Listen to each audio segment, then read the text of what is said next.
is a fun angle. So I just got home, pardon me. My plan for the rest of the afternoon is to bake some bread and make curried sweet potato soup for our friend. I made the bread, I mixed the bread before going to yoga, and then I went to yoga and I was very late, so I didn't end up going to yoga because I felt bad about going in.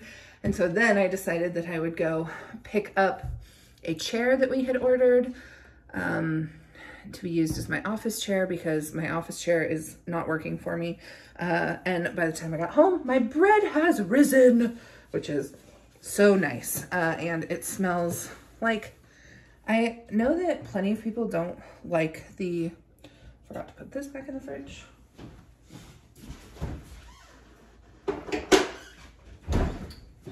I know that plenty of people do not like the smell of like yeasty bread, but I think it's delicious. So, but in order to make curried sweet potato soup, I need to, first of all, see if our sweet potato is still good. I knew I had one in here. I'm still gonna use it. It is then.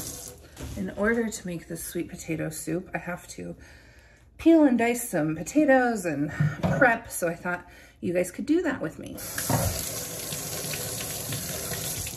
Look at this fucking giant sweet potato, oh my God. I think I went to the local market and I think these are still coming out of people's yards, so that's kind of cool. But they're fucking gigantic.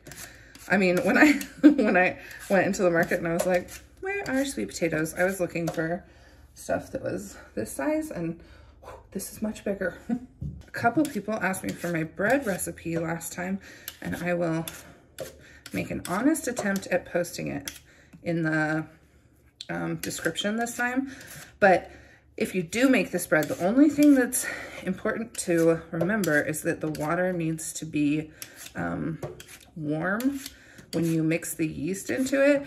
And I feel like a lot of people think they need a thermometer and stuff to do that, but if you have much experience with children or babies, I think that the best way to do it is to think of how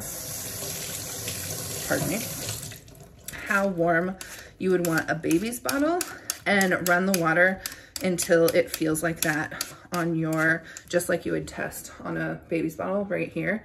So it should almost feel like neutral to your body temperature. Does that make sense? Anyway, that's how I've been doing it, and it's been working really well. Oh my God, I forgot to preheat my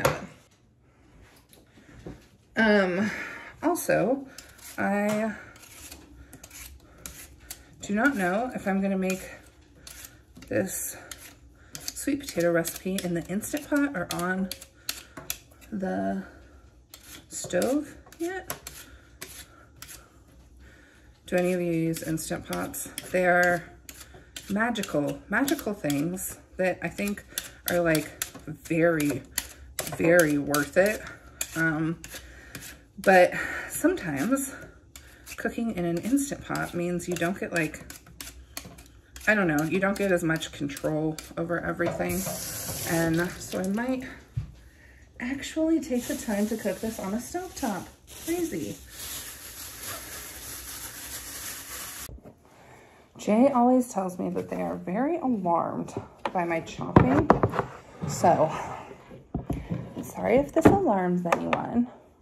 I am a bit Aries Kitchen about my chopping.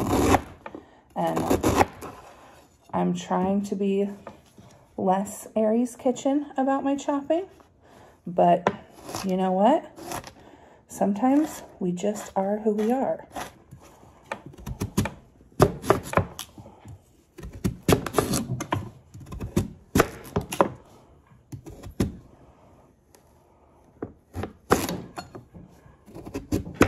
Oh, I gotta do an onion too. Shit, I forgot about my onion.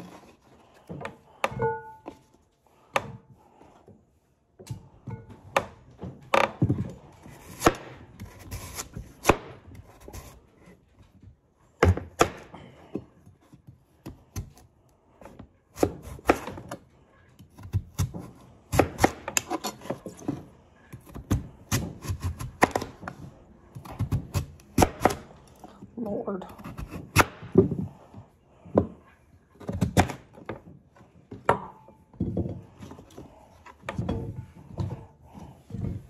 I hate peeling onions. Jay says that they peel them like after they start cutting them. I like all my stuff to be ready to be cut as soon as I sit down. Also, I cut my onions like I slice into them. Hang on, I'll show you. Let's see if I can. Whoop. Okay. So I cut them like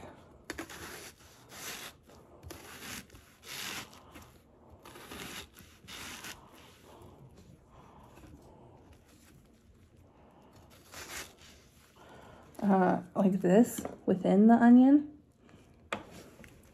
and then cut them like this, and they're perfect little diced pieces. I don't know why I do it that way. I think in my brain at some point I told myself that it takes time, or maybe that it's more fun. I don't know. I don't know when I started doing that or why, but I do that. So I'm going to use bacon in this recipe as like a topping or a garnish. And, you know, if you live in the Midwest or anywhere that uses bacon, you know that the first rule of using bacon in any recipe is that you cook it first, because all things put into the recipe after the bacon shall be cooked in bacon grease. Those are the rules. My fat ass did not make it up. Those are just the rules. Once you cook bacon, you have to utilize the grease. And since we have to cook down some ginger and onions, I figure we'll cook the bacon first, and then we will have delicious bacon fat to cook everything else in. Nom nom nom. Okay, I'm sitting out on my back patio. We have not power washed the back of the house yet. But I'm sitting out on my back patio, and I'm gonna take a moment to just sit. Because for the last hour or so, since y'all saw me chopping, I have been obsessively trying to do things effectively. This is, let me know if any of you know this ADHD thing that happens where when I have motivation to like do a bunch of things, or when I'm excited about a bunch of things, really, I want to like fit as much in as possible, and I like become kind of obsessed with using my time like super efficiently and effectively. And I like to be like, okay, I know I'm gonna have 5 minutes between baking the bread and stirring the soup, so in those 5 minutes then I can take the laundry down and I can put this away. I do that to myself all the time. So I was sitting here and I just caught myself, I just got the soup to a point where it's going to like simmer for quite some time, and the bread's in, and I was thinking to myself, okay, now I can go outside and put some of those cardboard boxes that we got out. And I looked at my grocery bag and was like, oh, I forgot to put the rosemary away.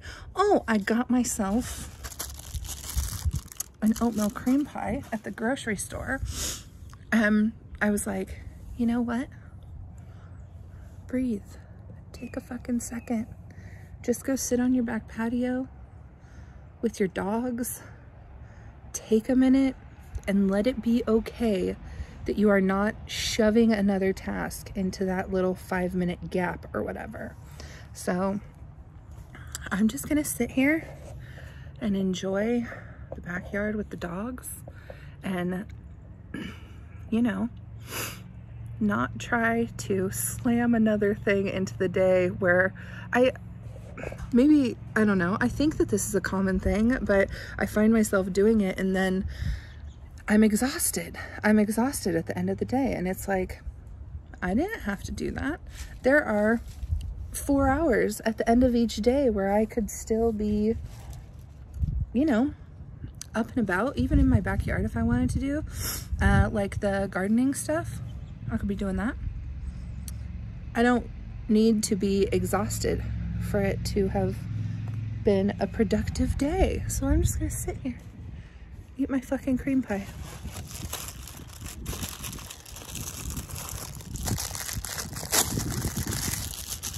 If you've never experienced a double-decker cream pie, now's the time. You should do that. And then your kitchen looks like this. So, time to clean.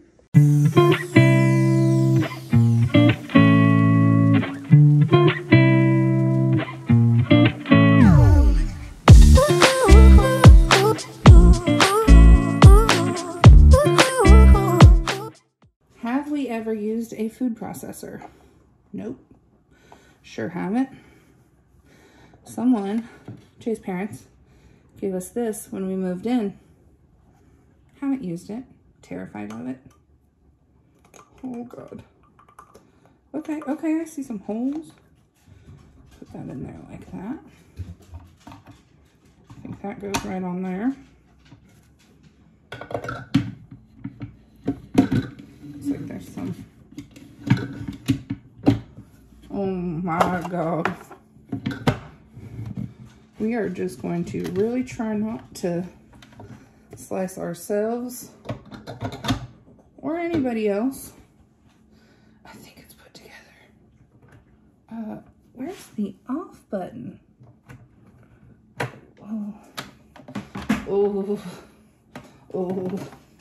I feel so nervous. Okay, put that on. Did not turn on. Let's see.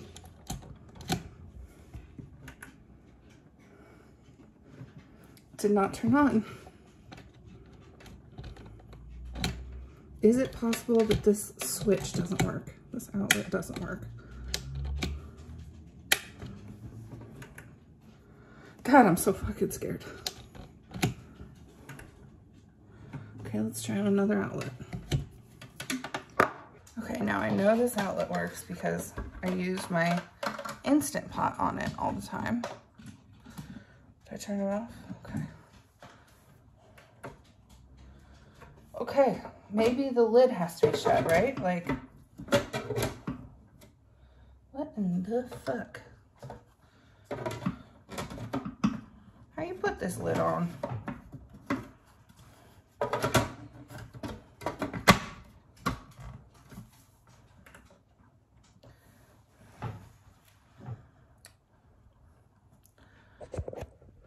Well, tell you what, y'all.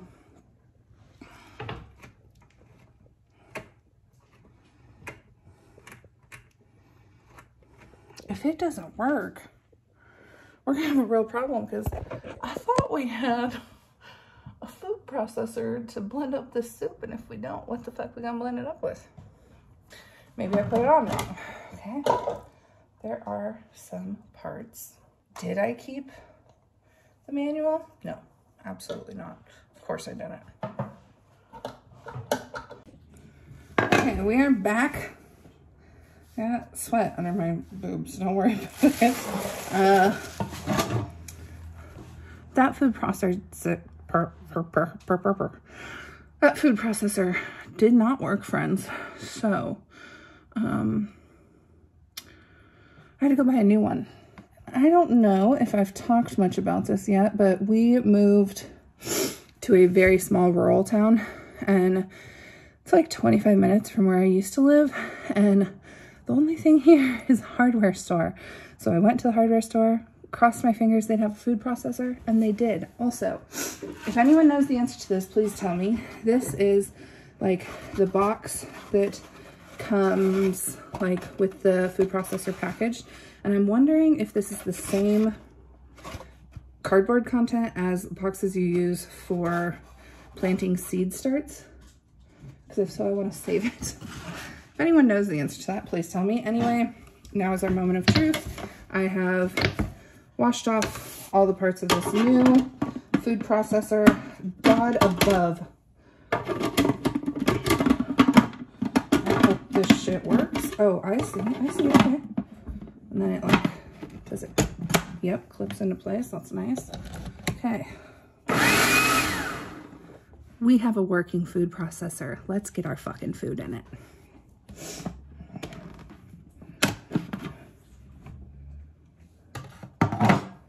Wait, is it possible that I wasn't locking the lid on the other one? Oh my God. Y'all?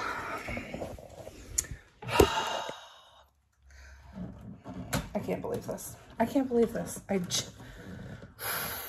How the fuck?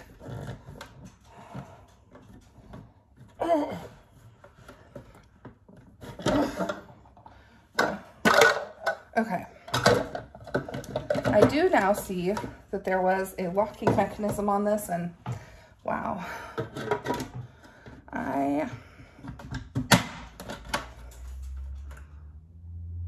still cannot get this to work, so thank God, because I was gonna feel like a real jackass there. Oh, thank God it doesn't work. Oh my God. I was gonna be so upset if I spent $70 on something that we already had. Okay, let's make soup.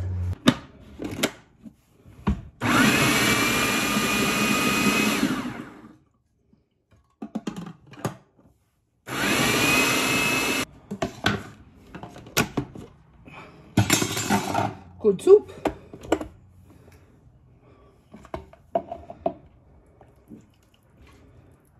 This is editing me. Coming in to say that it would have been really nice had I shown you like how I prepared the little bowl and little, what are they called? The garnishes for our friend. And it would have been so cute if I would have shown you like us going up and giving it to them. That would have just been adorable, right? But I didn't. So this is the end of the vlog. And you know, that's kind of how life is, right? There's no real end. There is a real end. There really is a real end. I gotta go.